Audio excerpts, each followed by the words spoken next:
Welcome back to the Explainer. Today, we are going to completely demystify computing hardware. Instead of getting bogged down in confusing wires and circuits, I want you to try thinking about computers a little differently. Imagine them as entities with their very own set of senses and voices. We're going to look at exactly how we get our thoughts into the machine and how that machine actually speaks back to us. So, let's dive into this. Have you ever wondered, when you sit down at your desk or pick up your smartphone, how that piece of glass and metal actually knows what you want it to do? I mean, how does it see or hear or feel your commands? It really all comes down to this incredible metaphor of human-computer communication. To answer that, here is our roadmap for today. Number 1, meet your computer. Number 2, the communication loop. Number 3, input the computer's senses. Number 4, output the computer's voice. And number 5, hardware in the real world. Okay, let's kick things off with part 1, meet your computer, the foundation. So what is a computer really? Well, at its very core, it isn't magic. It's simply a complex electronic device. Its whole existence revolves around performing processes, calculating, and executing instructions. Honestly, the key word there is instructions. It's just a machine sitting there waiting for us to tell it what to do. It's incredibly fast, for sure, but it's also incredibly obedient. Like, it's not going to do your dishes unless you code it to. Moving right along to part 2, the communication loop. How computers think. Human-computer interaction is basically just a continuous, logical, three-step conversation. Here is how it works. Step 1, the computer receives input from a device. Step 2, using its CPU and memory, it calculates and executes instructions based on that input. And step 3, it produces an output, maybe on a screen, on a piece of paper, or just saving it for later. 1, 2, 3. It's really that simple. Think about that input-memory-output sequence in action. You physically type on a keyboard, right?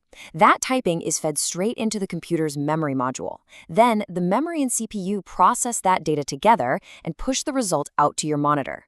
Input, process, output. A perfect, continuous loop. So the absolutely crucial takeaway here is the distinction between our two main hardware categories. Input devices are all about entering information into a computer. You're pushing data in. Output devices, on the flip side, are how we receive information from a computer. That's the machine pushing data back out to us. And that brings us to part 3, input, the computer's senses.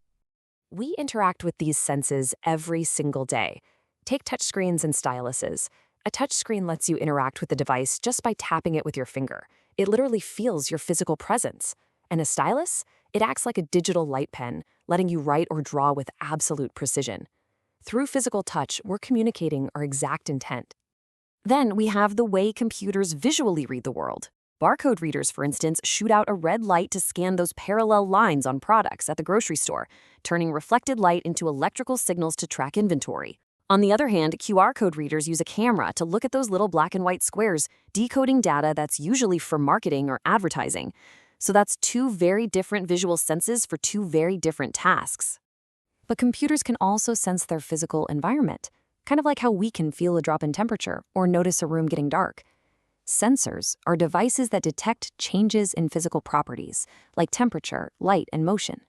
They grab those real-world physical changes and convert them into electrical signals the computer understands. So whether a gardener uses a mini-computer to monitor soil, or you set up a smart home security system, it is the sensors doing all the feeling. And hey, input doesn't just have to be typing or scanning. It can be incredibly creative. Take a MIDI controller. It's a specialized input device packed with keyboards, drum pads, and knobs used to control digital music software. By tapping those pads or turning those knobs, you are literally translating human rhythm and musical intent directly into data that the computer uses to create live music. How cool is that? All right, let's transition over to part 4. Now that the computer has sensed our input, how does it talk back? Well, the range of computer outputs is just mind-blowing. On one hand, you have a standard monitor, which displays two-dimensional images and videos. But then, look at a 3D printer. Instead of just a flat image, it builds a three-dimensional physical object layer by layer. We're going from a flat screen you watch to a real, tangible object you can actually hold in your hand. Computers can also speak to our sense of touch using haptic devices. These are output devices that give us tactile feedback. If you've ever played a video game and felt your controller vibrate when your character crashes a car, yeah, that's haptic force feedback. The computer is physically simulating the sensation of touch as an output. And there are so many other ways computers speak to us. Projectors throw giant videos onto movie screens, printers create physical paper copies of our documents, headphones let the computer output audio directly and privately into your ears, and LED matrices use big grids of programmable lights to show patterns or digital signs. You're interacting with these different digital voices everywhere you go. Let's wrap things up with part 5, hardware in the real world. Okay, I've got a quick challenge for you. Imagine you're visiting a museum and you want to learn a bit more about a specific exhibit. Next to the display, you spot a black and white square pattern. What specific input device do you need to use to read that pattern? You guessed it, a QR code reader. Since it's a specific square pattern and not just parallel lines, your smartphone camera steps up as the QR code reader to capture and decode all that extra information. All right, let's try one more. You want to watch a video on your laptop, but you're in a shared space, maybe a library, and you absolutely don't want to disturb anyone else. Which output device do you use to direct the audio specifically to you? Headphones, for sure. Instead of using traditional speakers that blast sound to the entire room, headphones are the output device that let you listen to the computer's voice completely privately. So we've covered the basics today, but I want to leave you with something to really think about. We all know keyboards and monitors, but there are also these incredible devices out there, like breath controllers, eye tracking devices, and braille printers. These allow users with physical or visual disabilities to fully, seamlessly interact with machines. When a simple eye movement becomes the input or a braille printer becomes the output, how does that completely change our definition of human-computer communication?